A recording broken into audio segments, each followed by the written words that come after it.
Tuscaloosa, presented by Alfa Insurance. And this segment of the show is also being brought to you by Royal Furniture. Family owned and operated for 75 years, Royal Furniture has locations in Tuscaloosa, Birmingham, Memphis, and Jackson, Tennessee for your shopping convenience. And we're joined now by a gentleman who he's made history everywhere he's been, and that, of course, is the University of Alabama.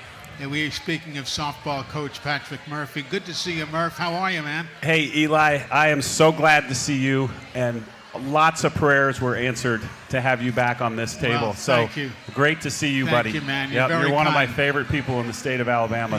You're very awesome. kind. It's been a battle, but it's great to be here. And of course, it's great that you brought Jenna along with you as a very talented graduate student here at the university, and someone who certainly can bring the quality and has brought the quality of the softball team up remarkably. Good to see you. Thank you for having me. It really is an honor to be here, so thank you. It's an honor to have you, a graduate student. I mean, you know, it's tough enough going through school and playing. Tougher still when you're going for a grad degree, a master's, whatever it might be. How have you managed to budget your time to be successful both in the classroom and on the field? Well, you know, I tell you, grad school is no joke. I mean, I'm writing papers every week. I'm actually getting my master's in public health here, so it's an honor to have this opportunity, though, to get my master's and be still at that University of Alabama. So I'm grateful to even have the opportunity. In all actuality, though, I mean, how do you budget your time? I mean, is there much free time between classroom work, homework, and what Murph throws at you on the diamond? No, there's definitely not a lot of time. We'll wake up 6 a.m. in the morning, and then it's time to go work on school. So I am in an online program this year, but that doesn't mean I don't stop working. So I'll head to the library, get a couple things done, and then we've got practice, and then it's back to study hall. So I tell you, we're busy, but we love doing it. And Murph, that's what makes this so special. The University of Alabama brand attracts people from everywhere. And the grade point averages on some of the teams are through the roof, yours including. Unbelievable. And Jenna's got like she had a 3.8 something undergrad, and her grad program will probably be a 4.0. No pressure on her. But another fact that about Jenna Johnson is she is the first sister tandem in our history, because her little sister Lauren is a freshman on the team. So it's the first time we've had sisters play for us. And since Jenna is a fifth-year person, she gets to play with her sister for 1 year. So we're looking forward to that. Is it odd having your sister right down the road from you in the locker room? It is odd, but I'm just glad I get to tell her what to do. I'm a fifth-year senior, so getting to mess with her a little bit, that's been fun. Murph, how was the trip to Italy this year? Unbelievable. I can only imagine. Yeah. And compare it if you can. When you guys went to the Netherlands, when you've been to Japan. I'm jealous. I go to Bessemer, you know. I don't go far. Well, I'm sure Jenna will agree with me that, you know, when you get to play 3 games against Team Italy, very good team. We shut them out once. We won one of them. Jenna hit one of the farthest home runs she's hit in her life against Team Italy. The people were awesome. The food was great. I ate pizza 10 times and actually lost weight because all we did was walk everywhere. There you go. Just unbelievable scenery, the history, the cities, everything that we saw or did was incredible. And it was, 37 people got to go on the trip. And for me, it's a huge bonus for some of our support staff that maybe don't get included a lot. And, you know, we got to bring 15 staffers with us and just had a great time. The team obviously had a great time, and I'd do it again in a heartbeat. What did you like most about the trip, Jenna? Definitely the team bonding. I mean, we're doing karaoke on the bus. We're getting to travel across Italy, make memories, scavenger hunts. I mean, we did the full thing. So it was awesome just to get to spend time with my teammates, but also my coaching staff, getting to know them better too. And it was a great time, great opportunity. Is Murph any good at karaoke?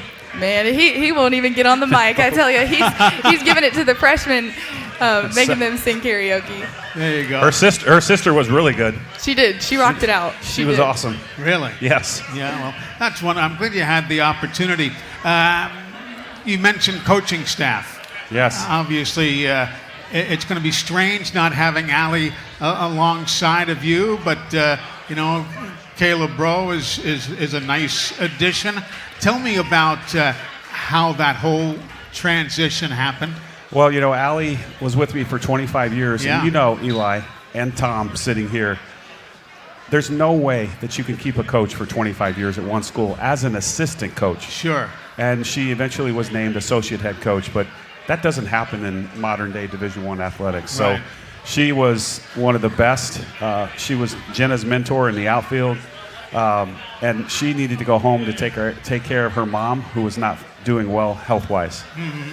So she decided to make that decision, and the person I called was Kayla Bro, who's sitting around the corner here Yes. in Baumhauer's with her husband and her daughter Dylan. And I said, Bro, I'm not going to take no for an answer. So you take all the time you need to decide. So you can say yes. Yes. And about 2 weeks later, she called, and they were living in Portland, Oregon. And she worked for the SEC Network. She worked for ESPN. She was working for the Seattle Mariners. Right. And she wanted to come home. And this is the lucky one that she gets to work with. And we're just really, really pleased. I think our staff is really, really good. We have Adam Arbor. He joined us as our hitting coach. Right. Ryan I. Murray is director of player development. Lance McMahon is our pitching coach. Jaden Spencer is director of ops. And AC Atink is our athletic trainer. They're all around the corner here. And I think we got a great staff this year. Oh, yeah, absolutely. How are they different in your regard, Jenna, dealing with the way Allie did things and the way Kayla wants to do things? And I'm not asking that to be a wise guy because, one is sitting here and one might be listening. Just in general, everybody has the way that they want it done, their fingerprint on the program. What are you seeing so far from Kayla that might be different, good or bad, in comparison to what Allie brought to the table? Well, I've definitely got to give some tribute to Allie first. I mean, she was pretty much my second mom, my Jesus person, and I tell you, she helped me through a lot. And just having her in the outfield, it was awesome, and getting to learn the foundation of Alabama softball out there in the outfield. And she also taught Kayla Bro, so a lot of the things that Kayla's been teaching us have been from the foundations of Allie too. But Kayla brings another sense to the game too, game IQ. She was a player herself. And it was really cool because she played left field too, so getting to learn from her knowledge, playing the position, and it's been awesome. So That's cool. That's cool. We got a lot more to talk about, so folks, do stay with us. We're getting our show going tonight, talking a little softball with Patrick Murphy and Jenna Johnson. James Spann will be our media guest from ABC 3340 in Birmingham. Hey, Coach, presented by Alfa Insurance. Remember, you can protect your cars, home, life, and business with Alfa. And we're live here at Baumhauer's Victory Grill in Tuscaloosa. And remember that during the month of October, Baumhauer's will be featuring special menu items with a pink twist to help promote breast cancer awareness, like their cheese and salsa with pink ribbon chips and any of their wraps with pink tortillas. A portion of the proceeds will benefit the Winship Cancer Institute at Emory University. Baumhauer's legendary fun, legendary food. We're back with more in a moment here on the Crimson Tide Sports Network from Learfield.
Welcome back, everybody. Hey, Coach, and the Nick Saban Show, live here at Baumhauer's Victory Grill.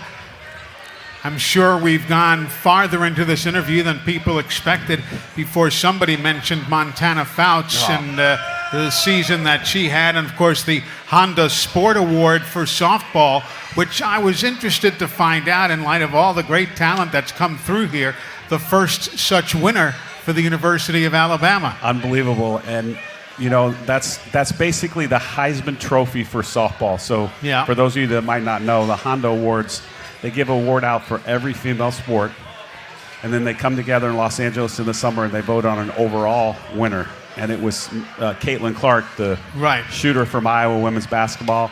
Montana got to be around her for a couple days. I got to meet her. Great, great young lady. Great representative for the sport. But it was a who's who of athletics that those couple of days in LA. And you know, I wanted to say something about Montana that maybe a lot of people didn't realize. That what's that? The other day, the Bryant Society inductees, and just a great night for athletics. And they asked Montana to give the athletic representative speech as a student athlete. And at the end of her speech, she said, you know, she was taught to have an attitude of gratitude, and to whom much is given, much is expected in return. And to go along those lines, she donated $10,000 to the Alabama Softball Scholarship Fund. Really? Oh, my God. It was unbelievable. Just for a kid right out of college to do that. I was so proud of her. Yeah. She was special. As far as, what was the recruiting? I know I'm going back a little bit. The recruiting process. Well, she came as a freshman to a football game, and we walked across the quad. And every 10 steps, somebody stopped us to take a picture or get an autograph with me. With you, sure. And she turned to her dad and she said, "Dad, everybody knows him." And so I kind of played along with that. And I said, "Montana, if you come here, you will be a rock star." Yeah. And you know what she said to me, Eli? What? "I want to be a rock star." And I was like, heck yeah. And I said, people are going to know you just by your first name. You're not going to have to say Fouts. Yep. If they say Montana, they're going to know who you're talking about. And about a month later, she committed. You're right. They never asked Elvis his last name. Yeah, that's right. Yeah. Yeah. So she's just a great young lady, and she played for Team USA this summer. She got to come with us to Italy. She went from Ireland to Italy, got to be with her teammates one last trip, and she's just going to do great things in the future. That's wonderful. More coming up. Don't you go away. This is the Nick Saban Show and Hey Coach on the Crimson Tide Sports Network from Learfield.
are back. This segment of Hey Coach is presented by Roll Tide Jerky, Alabama's newest tailgate tradition.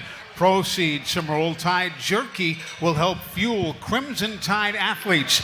Coming to a store near you and at rolltidejerky.com. Roll Tide Jerky, where passion and protein collide. We are live here at Baumhauer's Victory Grill. You're listening to Hey Coach, presented by Alfa Insurance. Protect your car's home, life, and business with Alfa. Well, we've got this great-looking batting helmet here, Murph. Crimson Tide softball batting helmet. What are we going to do with that?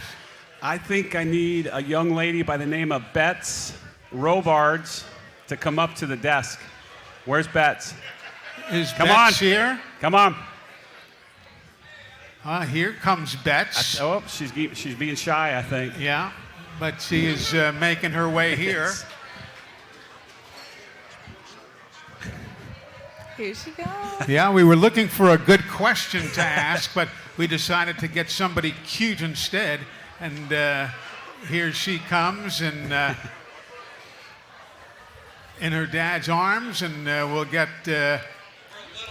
That's all right. A little bit nervous, but Here we you have go. got a It's special, an Alabama softball helmet.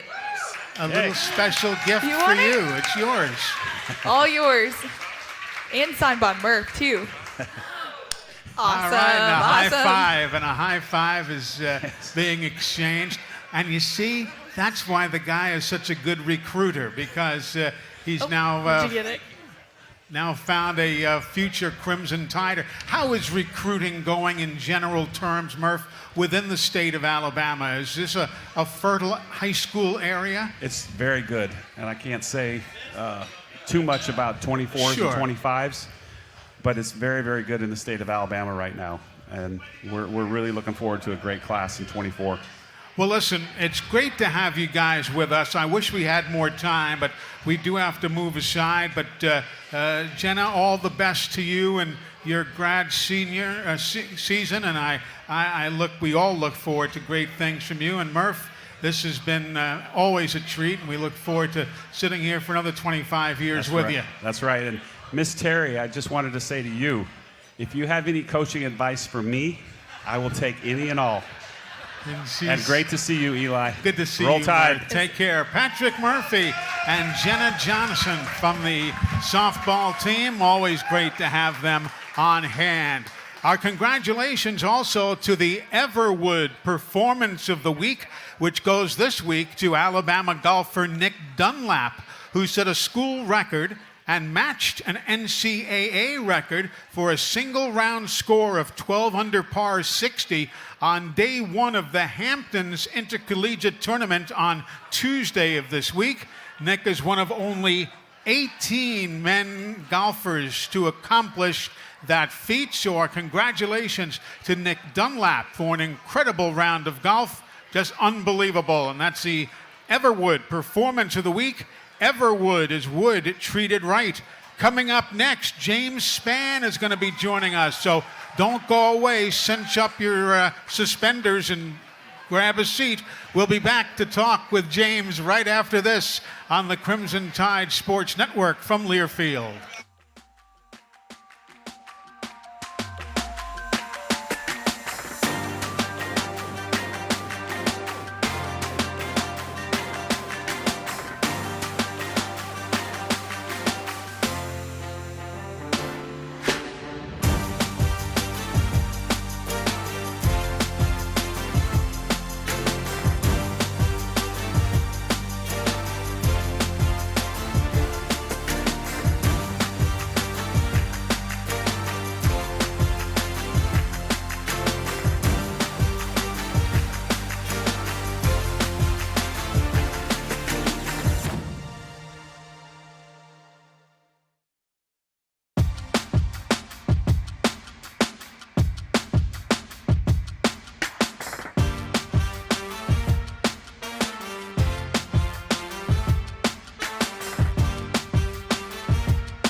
Welcome back, everybody. Hey, quick reminder that the ultimate Crimson Tide shopping experience is at Alumni Hall. Get all of your officially licensed Bama gear and apparel for the entire family. And that includes the top brands like Nike, Peter Millar, Southern Tide, and Johnny O. It's all at Alumni Hall. You can shop at Alumni Hall in Tuscaloosa, Huntsville, or online at alumnihall.com. It's where Bama fans shop. And now a welcome to our special media guest tonight, presented by CB&S Bank. You can bank at CB&S and get their digital solutions.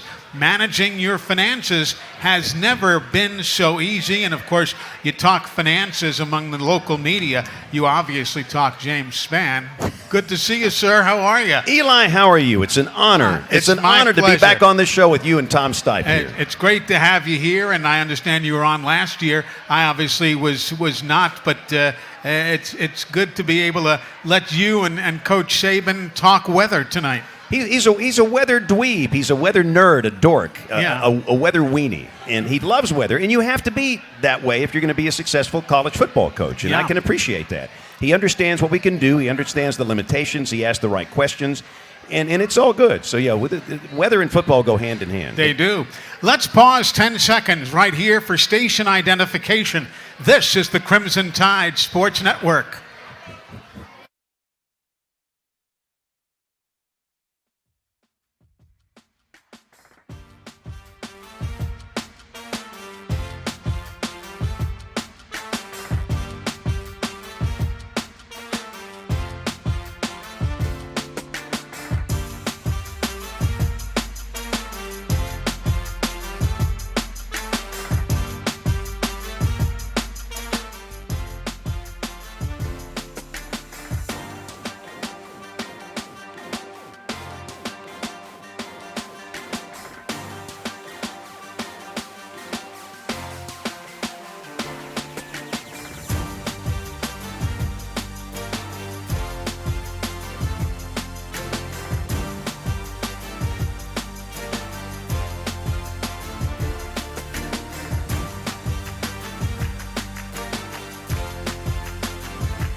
Of this past Saturday, the Alabama Crimson Tide left a calling card to all members of the SEC.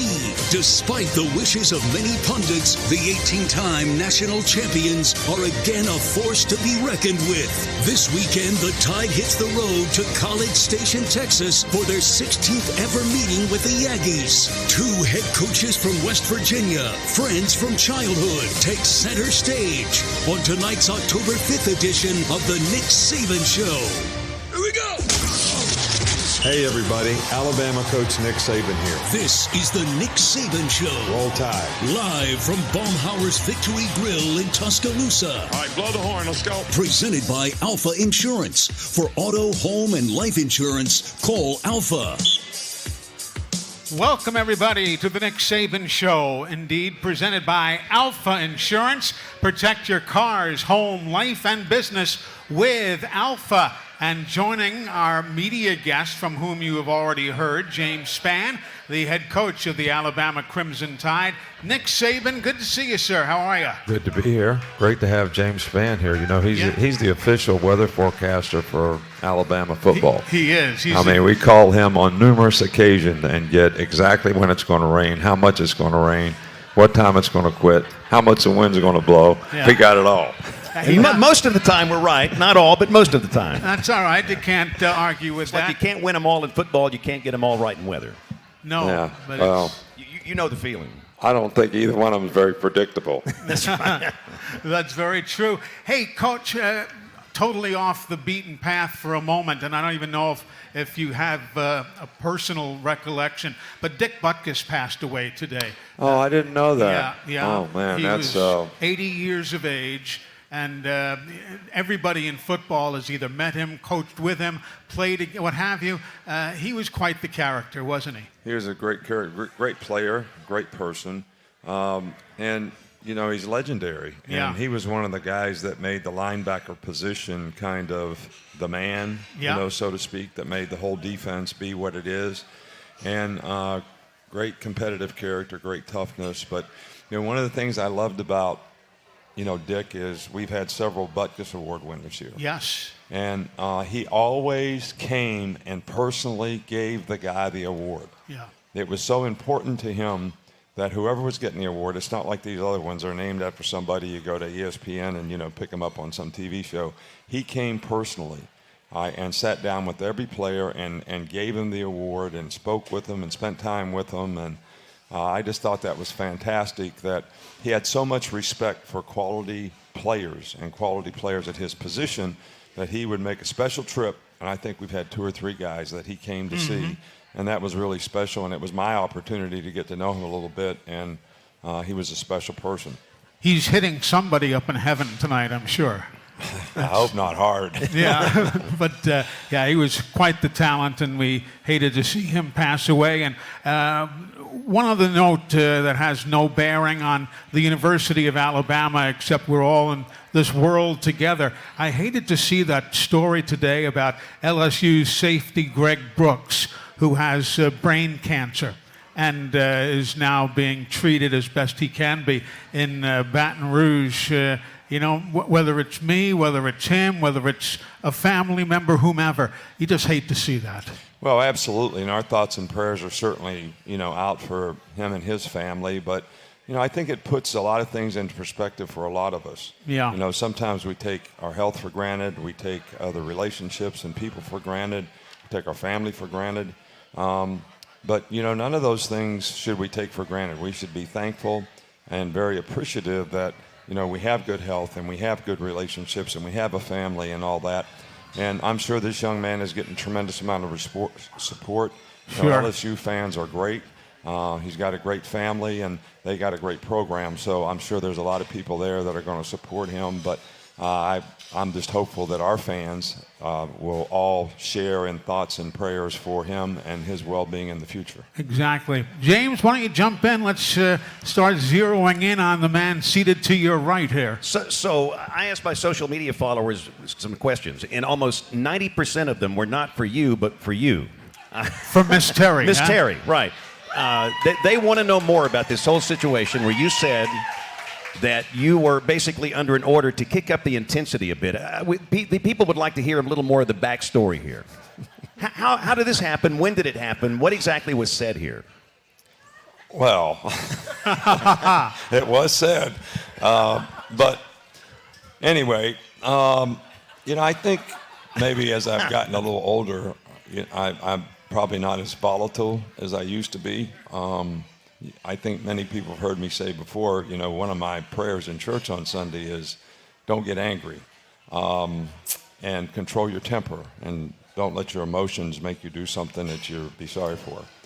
So I've been a little laid back, and at times it's been hard to bite my tongue relative to some of the things that we've done to shoot our foot. Not just shoot our foot, but shoot our foot off. So I got a lecture about why don't you show a little more intensity on the sidelines when the players aren't doing exactly what they should do. So, you know, when we snapped the ball, when we didn't have a snap count on third down and hit the guy in the leg, and, you know, we'd taken a couple sacks and I had about enough of it, I thought that was a good time. It worked out well. I mean, the whole thing worked out very well. Yeah. Now, does she have anything to do with what you wear on game day? I'd like to, because my wife, she's the clothes police, and my wife has more sense than I do. She's more intelligent than I am, and she knows what looks bad for me. But does she affect your clothing on Saturday? Yeah, she picks most of the stuff out, puts it together, and sometimes tells me what I should wear. Okay. Well, my main order, I've been told to never wear camouflage cargo shorts again. That's a bad look for me. But one question that a lot of people are asking concerning your intensity and the volatility, does NIL transfer portal have anything to do with that, with your demeanor on the sideline and how you treat players? Has that changed anything? No. Somebody played a video of Terrion Arnold, you know, talking about me getting on him on the sidelines, you know, during the game. And, you know, I always tell the players, you know, when somebody goes in motion, they're actually telling you when the ball's going to get snapped. So if you're blitzing, you time your blitz on the motion. So here this guy comes in motion all the way across the field, and I know they're not going to block him if he blitzes right. And he waits until the ball snapped before he times up his blitz. And nobody blocked him. They completed the ball, F angle to the back, and he got a first down. So it was one of those moments where, but I think, you know, players, as long as they know that you care, they don't care what you know until they know that you care. And I still care about the players the same way I always have. I don't care anything about any of that stuff. I don't try to treat them better or worse. You know, I don't envy anything that they have or the opportunities that they get. I'm all for them being able to, you know, have a better quality of life while they're going to school. But I also continue to try to encourage them that these are the things that you have to do to be successful. You know, you have to really become what you want to become before you can be it. You know, if you want to be the best player, you got to become the best person at playing. And then same thing with being a champion. You know, you got to be a champion before you can win a championship. So you got to do all this stuff up front, and it takes certain kind of habits. And, you know, sometimes different guys respond different ways. And none of that has changed for me. I don't think one bit about any of that stuff relative to how I respond to players. Because I'm really all about what is the best way for me to try to get this guy to get it right. And it's really not about me, it's about them. And it's about helping them be the best players they can be, the best people they can be, make them do what they need to do in school to have an opportunity to develop a career off the field. I mean, all those things and they're challenging. I mean, it's a challenge to, you know, get guys to do the things they need to do. You know, one of the things that I think we all have to live with a little bit more in society is people are a little bit more affected by external factors. And I think that's, you know, a consequence of the internet and all the TV and all the things that you see, you know, and these guys are constantly getting feedback from external things. And, you know, we're really trying to get them to have sort of internal goals and aspirations of what they want to accomplish and what they want to do and not be affected so much about what happens outside. You know, I even told the players, I said, you know, when we get criticized, you guys really respond in the right way. You know, like after the South Florida game, you know, even though we won the game, we didn't play very well, and we were getting criticized, and everybody was like, you know, what can I do to get better? How can I do this? Can we practice better? What can we do?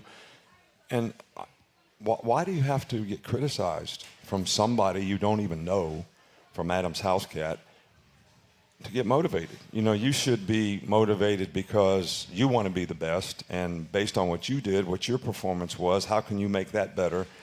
So that's something that we really have to deal with a lot with, you know, young people now.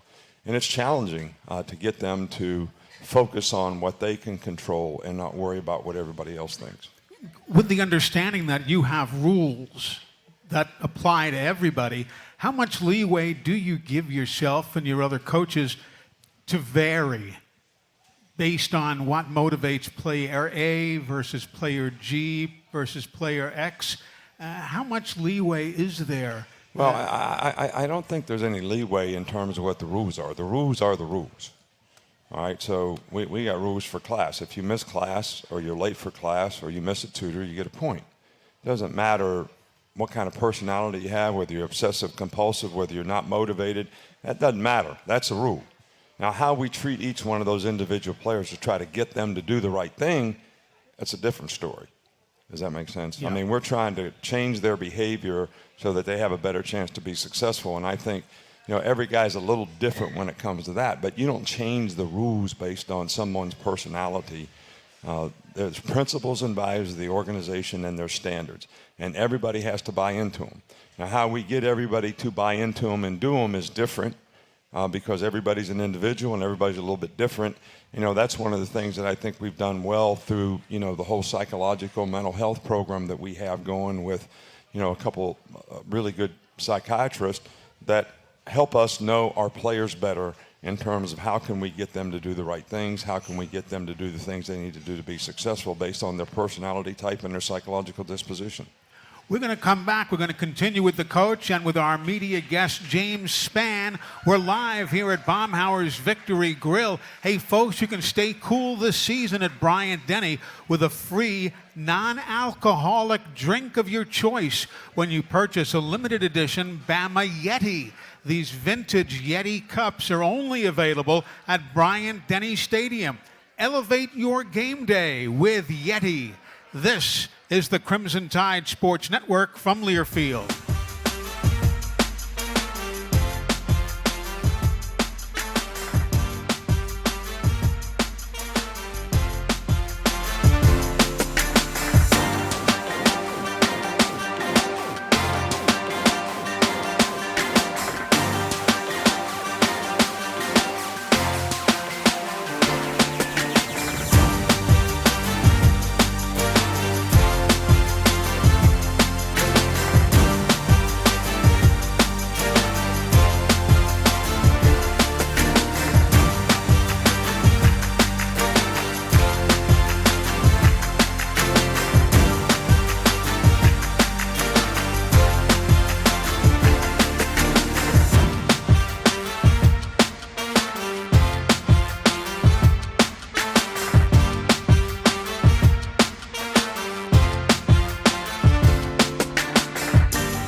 Welcome back, everybody. The Nick Saban Show, presented by Alfa Insurance.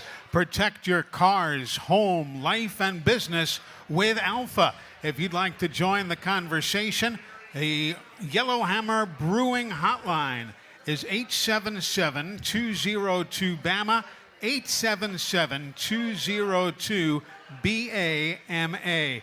Time to go to the phones for our first caller of the evening. Yes, indeed it is Pee Wee time, brought to you by Alabama 811. To help prevent injuries, outages, and loss of life, call 811 or visit al811.com. Before you dig, remember it's free, it's simple, and it is the law. Pee Wee, welcome into the show, sir. How are you? I'm doing well, Eli. Good. Coach, how are you, sir? I'm doing well. Coach, this week is probably going to be the toughest test that our offensive line has faced this season. And I was just curious, one of the big matchups is probably going to be at the left tackle position. I was just wondering how you would assess Caden's progress this season, getting better, and how his preparation for this week has been. Yeah, well, I think that Caden Proctor probably played his best game last week. There was a very challenging defensive front that we played based on their system and their scheme, how much they blitzed, how much they moved, and I thought he handled that the best he's done all year. So that's hopefully something that will build his confidence. Now, this week these guys have probably 6 or 7 guys up front on defense who are really, really good players. They got a couple guys that are really good pass rushers. And they'll obviously try to isolate. A lot of times on third down, they're going to have 6 guys up in the box. So that means 5 of them are coming. One of them's covering the back probably. So they're going to create some one-on-one situations where, everybody's going to have to block somebody. And they're good guys. But, this is the kind of challenge that, defines who you are, as a competitor, as a player, as a person.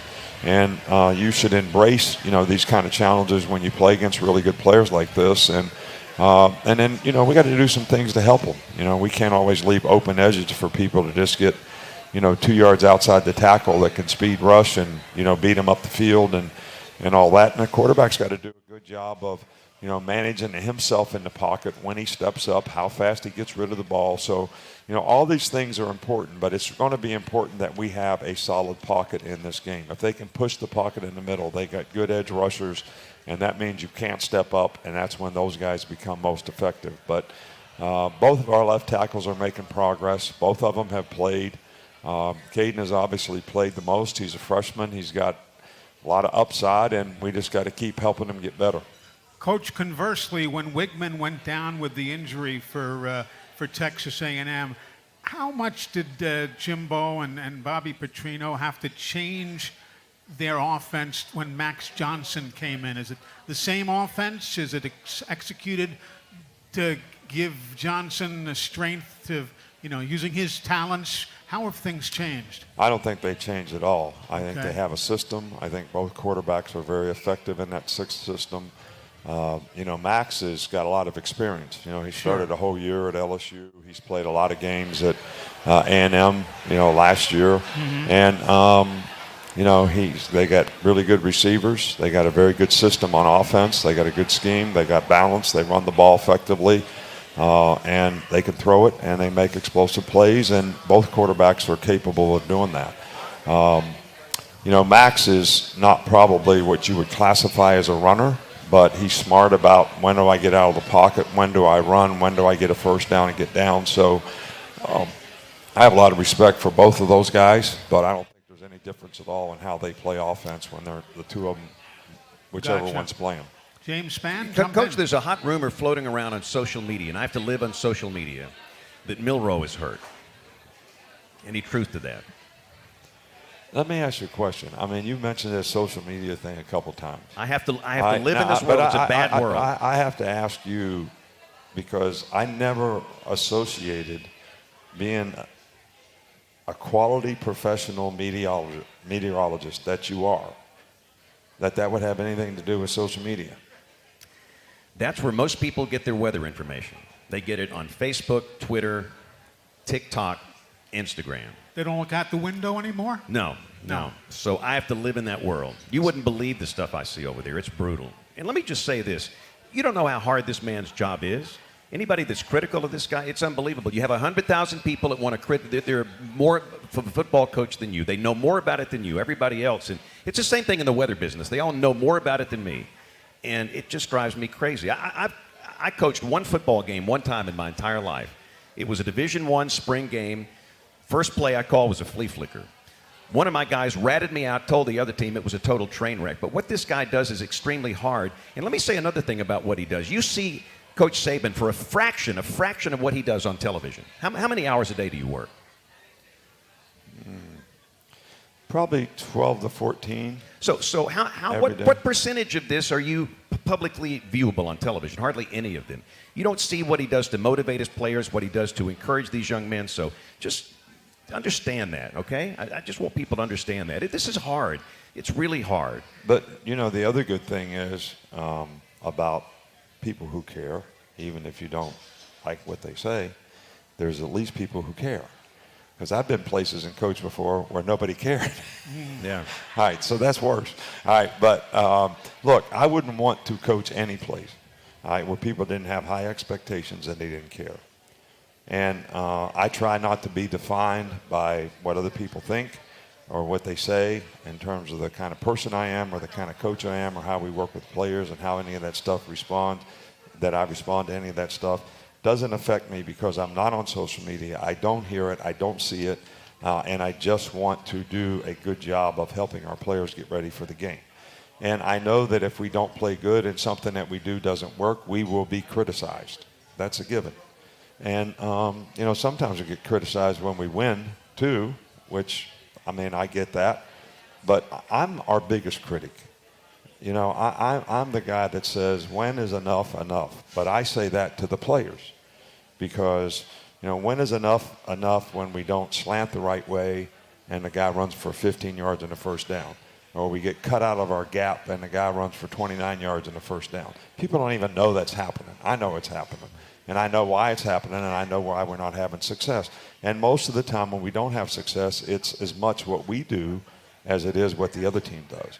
And that's what you keep harping on with the players to try to get those things to be corrected so that they channel their energy in the right direction. You know, you say attention to detail, but what details really matter? You know, people are emotional. They do crazy stuff. I saw a quarterback in the NFL get hit, and 3 plays later he goes and hits somebody and gets a 15-yard penalty. That's not really channeling your emotions in the right direction. You know, this race car driver flipped somebody the bird, and then the guy passed him up and won. I mean, that's not really paying attention to detail and important to details that are going to help you win and be successful because you're not challenging your emotions in the right direction so that you can get the kind of focus to pay attention to the details that matter. And those are the things that I think we keep harping on with our players. And I'm our biggest critic. We're all working to try to get it right, but I don't think that people should think that college athletes are not pros. They're not pros. They're college young people who go to school. They got other things in their life. They got family. They work hard in football. They spend a lot of time. And everybody should appreciate what they try to do to be successful. And when we don't have success, guess who feels the worst? The players and the coaches.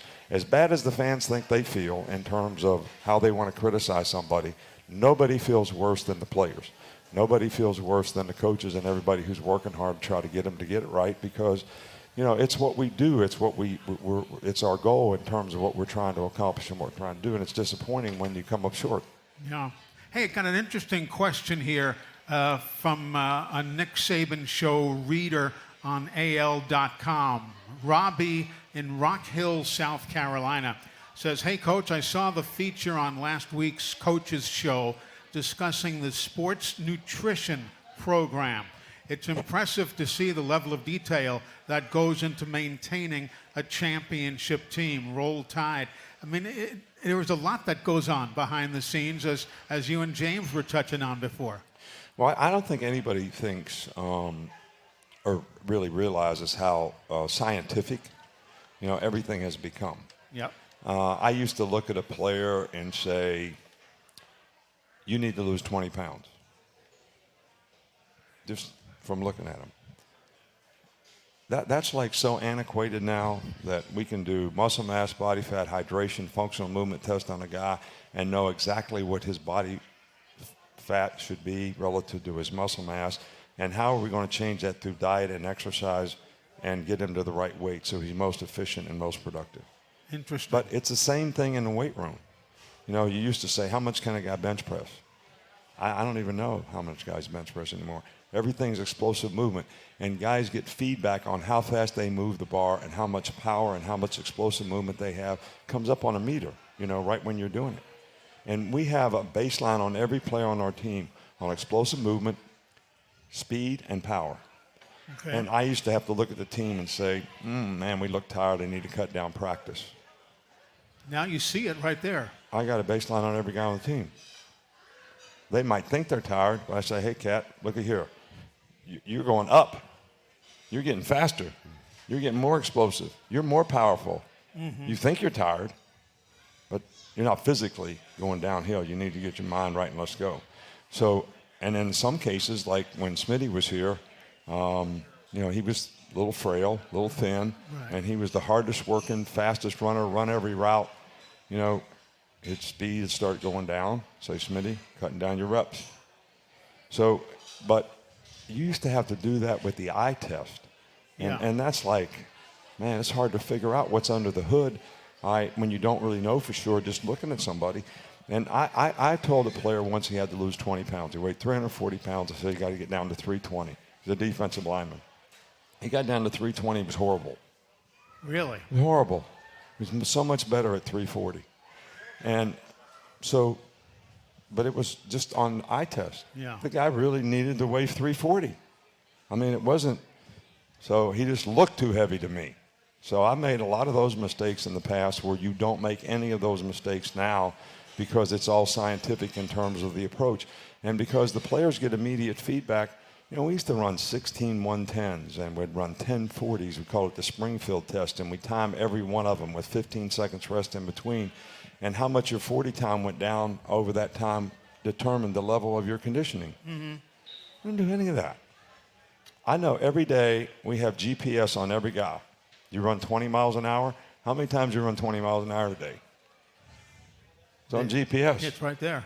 Yeah. Yeah. So you got so much data and so much information, people don't even realize, and I think it's so helpful to player development that you don't have to make these sort of decisions based on not good information. Now you have really good information. I bet you could never have seen this coming back in the days in West Virginia when you were playing on some dirt field somewhere or whatever it might have been.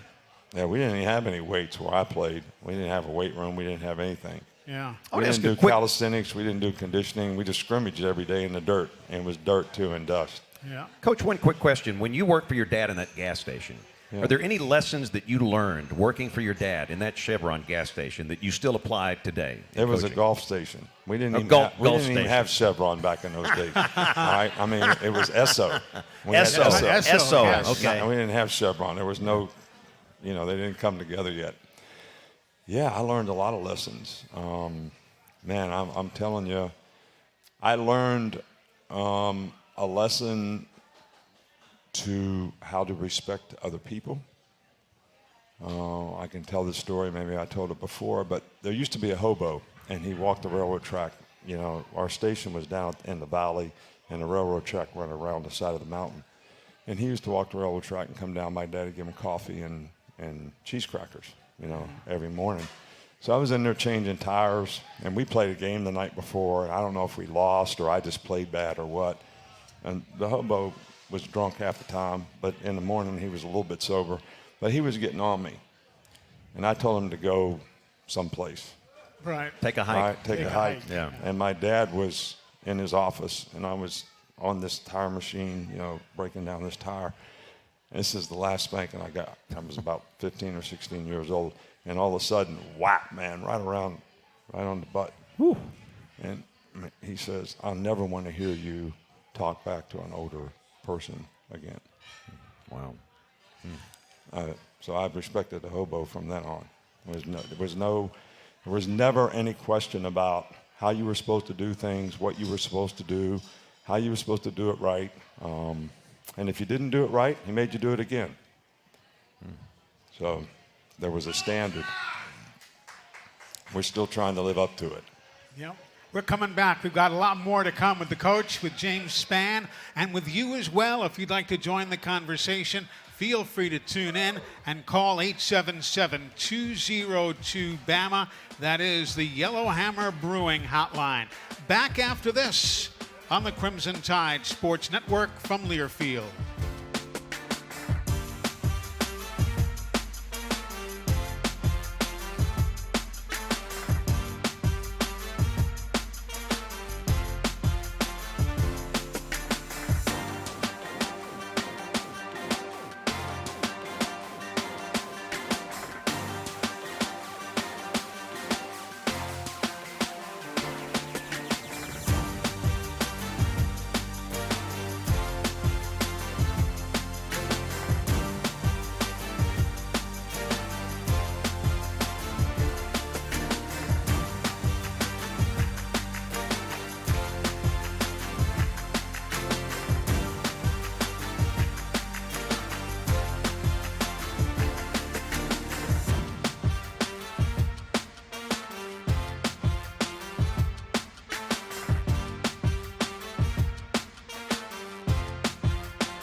tight end to the left side for Alabama on 1st and 10 from their own 47. Milroe tucks it, runs. A lot of room. 45, 40, foot race, 30, 20, 10, 5.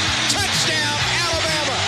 Jalen Milroe, 53 yards, and the Crimson Tide gets on the board first.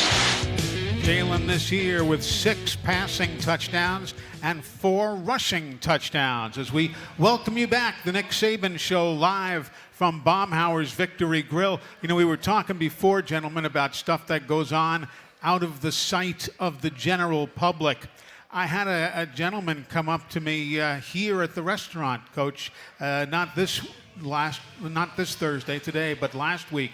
He is from the Community Soup Bowl, which, as the name implies, they feed the hungry in the community. And he said, do you realize that there's not a day goes by, seemingly, that I don't open the door and there's a Crimson Tide player there to help us serve a meal? A lot of folks don't realize, and he said, and we don't always ask. He said they just show up. They want to do something for the community. That's the kind of people you want to have representing your university. Well, I think, Linda just showed me, was it 561 hours of community service that our players did in since football season started, or the last month or something like that. Mm-hmm. And I think that's one of the things that we try to promote, for our players, to have compassion for other people. I think that's one of the most important qualities anybody can have. And you get a lot of positive self-gratification when you help someone else. And I think they grow and learn and realize that. So we have a lot of guys on our team that really look forward to, whether it's reading at Rise or, helping in the food kitchens and different things like that. And I think it's good for them. And I think one of the things that really, really started that was when we had the hurricane in 2011. Yes, we will. And the players all came together, and they all wanted to give back to the people in the community and the fans who had supported them. And they said, let's go support the people who supported us. And they did a phenomenal job, and I think so many guys got so much positive self-gratification from that it's just become kind of a culture, in the program, that players wanted to do stuff in the community. It was wonderful to hear from that gentleman. I appreciate him taking the time to come by and tell me about it. James, jump on in. So, Coach, going back to April 27, 2011, how did that affect you?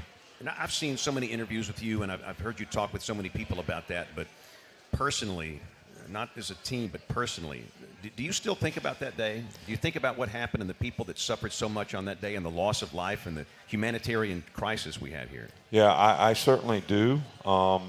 But probably the thing that I remember most, and I think this is sometimes something that, we don't realize how important it is, we try to do a lot of things for a lot of people. I mean, Miss Terry was phenomenal. She bought, hundreds of Walmart cards for people. We built 13 houses or whatever we built. We spent a lot of money trying to help other people. But the one thing that I learned is I would go to the places where they were serving people who were homeless food. Mm-hmm. And I would just go there and sit with guys and eat with them, and they'd tell me they lost a pickup truck or whatever. And all the millions of dollars that we spent helping people was important, but it was most important to have a presence, to be there. So many times people say, well, I'm not going to go. There's nothing I can do. Yeah, there's something you can do. I mean, just to be present, to listen and support the people who are there, who have lost something or need somebody to, talk to or whatever. That was the greatest lesson that I learned from that whole tragedy, myself personally, was how much is important to just have a presence when people need you. I mean, you can say, hey, there's nothing I can do, like we had Katrina, and somebody flies over and says, wow, nothing I can do about that. Yeah, there's a lot you can do. Just be there. I mean, being there and supporting people, I think, is sometimes way overlooked by so many of us. It's a good point. We have a visitor here at the restaurant, Coach, with a question for you. Hi, ma'am. Good evening. Hello. Hey, Coach. I'm really happy to be here. Great to see you. You have two teams coming out on Saturday with really strong fan bases. It's a rivalry that everyone's really excited about. Can you speak to that rivalry and talk a little bit about what you're expecting to see on the field and in the stands? Well, I know that this is one of the toughest places we've ever had to play. When we went over there 2 years ago and actually lost, in a really close game, it was the loudest, most difficult place to play. They have great tradition. They have their military folks and all that, and there's great tradition in what they do.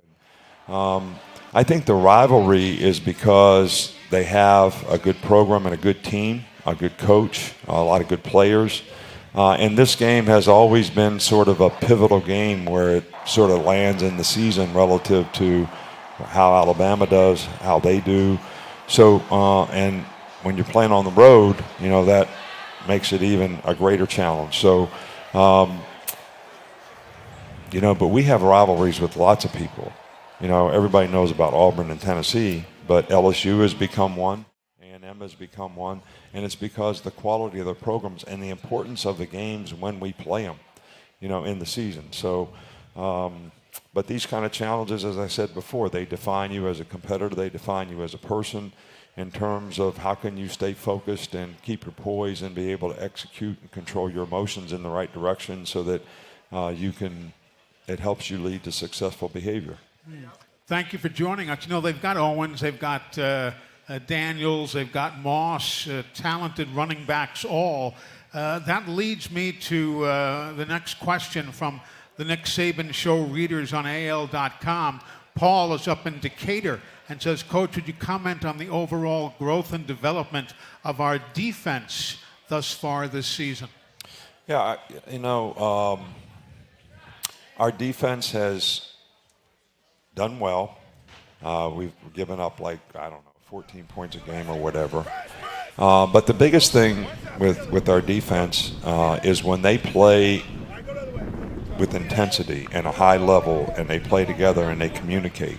And everybody's playing sort of the kind of relentless physical style of play you have to have a good defense. We have been really, really good. But there have been times when we have these little sort of lapses, I call them. You can never relax as a competitor. You can never relax in a game. I mean, just like when we got up in the last game, 14-0, and we intercepted a pass and run for a touchdown. The next couple series on defense, we didn't play the same as we'd played up until that point. All right, then I have to get them in a huddle on the sidelines and, kind of do a little ranting and raving. And then we go finish the game and play fairly well in the fourth quarter. But they could have got right back in the game really easily. It was a 10-point, 14-point. You're playing on the road. You let the team get back to 7 points, one possession game. Players don't understand you can never allow yourself to let up on your level of intensity in terms of how you're trying to perform and do what you do. Because that's when you miss tackles, that's when you miss assignments, that's when you get cut out of gaps, and you're allowing the other team to gain momentum, and that's helping them get back in the game. So, especially on defense. Offense, every now and then you have a bad play, you get to punt. Yeah. On defense, when you have a bad play, it usually has, worse consequences because the other teams can score and get back in the game. When we come back, we're going to hear from the coach and James Spann one more time. This segment of the Nick Saban Show brought to you by Coca-Cola Zero Sugar. With zero sugar and refreshingly delicious, is Coca-Cola Zero Sugar the best Coke ever?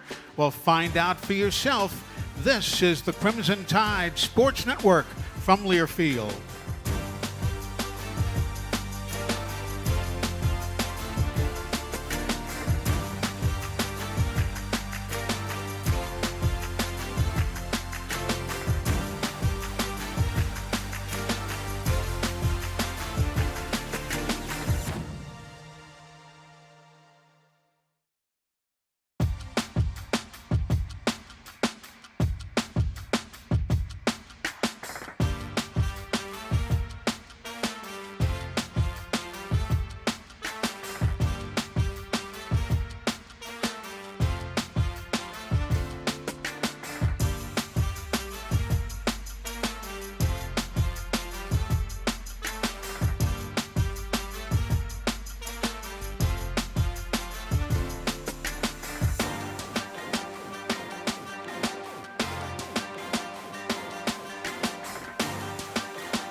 Shift to tight end to the right side and bring a wide receiver to that side as well.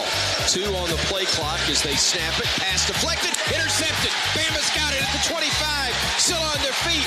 10, 5, touchdown Alabama. Chris Braswell with the pick on the deflection from Jamarian Latham, and the Crimson Tide takes a 13-0 lead. The senior from Baltimore, Maryland, with that touchdown against Mississippi State, as Alabama went on to post the victory. As we welcome you back to Bob Baumhauer's Victory Grill here in Tuscaloosa. James? Coach, a lot of people today have been asking you if you're interested in being the Speaker of the House. You know what? I just was wondering what really happened there. What happened? That was a weird deal when your own party votes you out. It's strange. I don't. Well, all I can say is I don't ever get involved in politics, but we made 2 trips to Washington in the off season to try to, plot some direction for where we're headed in college football, and with commissioners and presidents and all that.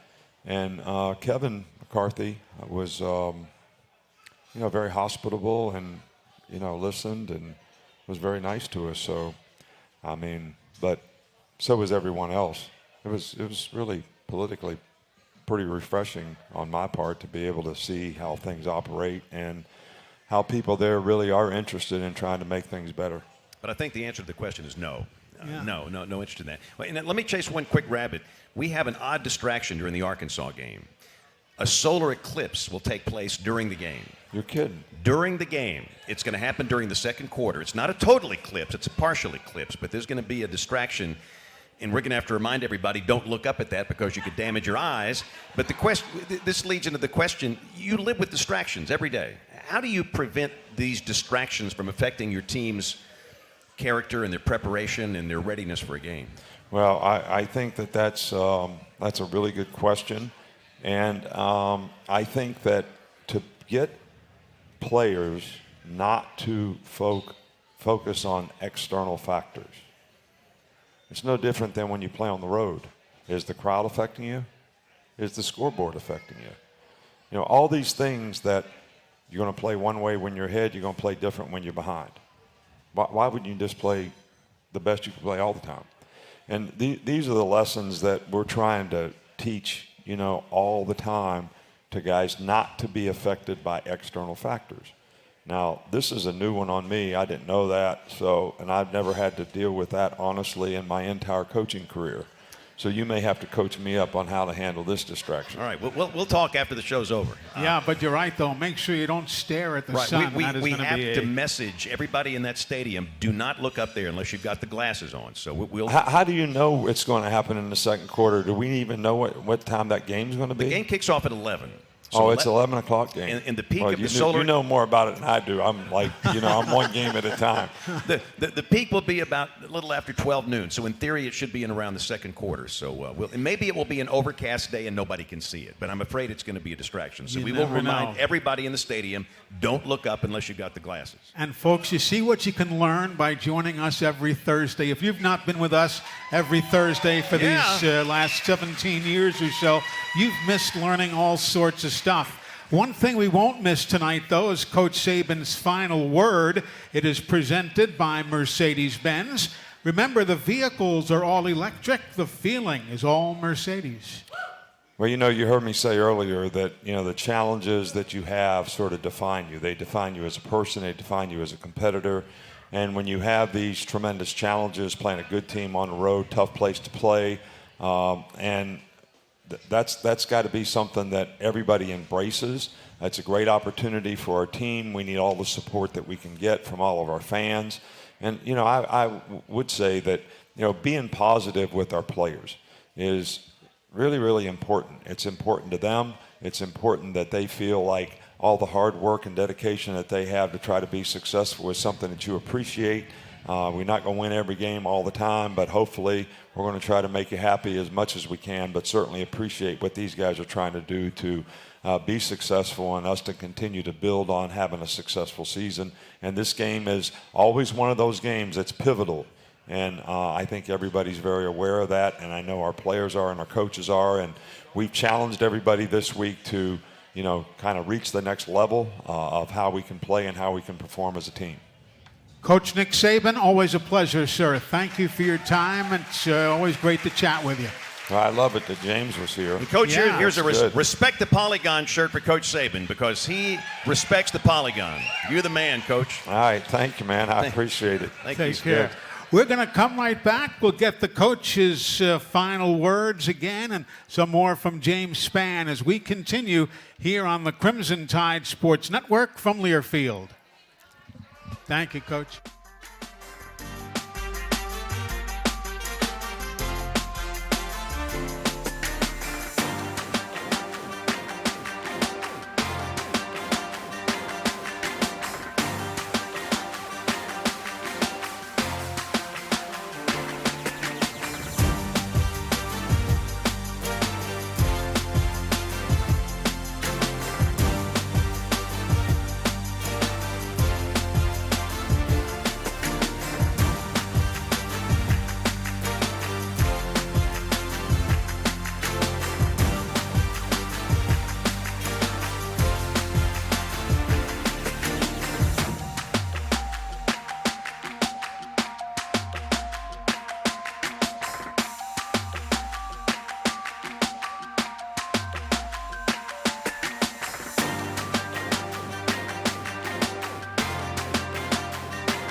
Welcome back, everybody. We're here at Baumhauer's Victory Grill with the final few moments of tonight's show. We'll be getting the game day weather forecast from James Spann here in just a moment or so, but I do want to offer congratulations to Bob Baumhauer and the entire crew at all of his restaurants across the state of Alabama. They did they being a number of newspapers and magazines, doing a number of surveys recently, and the number one wing in all of the state of Alabama voted to be that's available here at Baumhauer's Victory Grill. Whether it's this location here in Tuscaloosa, the locations in Birmingham, Huntsville, down at the beach area, wherever you are, remember, and of course the fact that he went to school with Tom and James, that has earned him the right to talk about being the number one wing in the state of Alabama. So Bob Baumhauer, congratulations to you, your managers and staff at all of your locations. Now, time for the weather update from James Spann. This Saturday's game day forecast for Alabama versus Texas A&M brought to you by Barkley GMC in Tuscaloosa. Barkley makes it easy. The good news, the Texas heat wave is over. No triple-digit heat. It's going to be a gorgeous day for the game on Saturday. Temperatures in the low 70s at kickoff. It'll be the coolest Saturday they've had since April. The sky will be sunny, a light north breeze. There is no chance of rain. A picture-perfect day for that ball game. This is brought to you by Barkley GMC in Tuscaloosa. Eli. Thank you, James. And a pleasure having you with us on the show tonight, sir. I'm honored to be here, sir. We look forward to having you here again. Don't forget our coverage on Saturday begins at 11:30 with kickoff at 2:30 right here on the Crimson Tide Sports Network and our Royal Furniture booth cam. It'll all be with you from Kyle Field and College Station. If you missed any portion of tonight's show, you can always catch it on demand on your Alabama Insider podcast. Just download and subscribe wherever you get your podcasts. Christopher Mobley Clothier is the preferred luxury clothing provider of the Crimson Tide Sports Network. We thank them for their participation. And, of course, Patrick Murphy, Jenna Johnson. They were our guests early in the program talking softball. Until we talk next, I'm Eli Gold. Good night, everybody.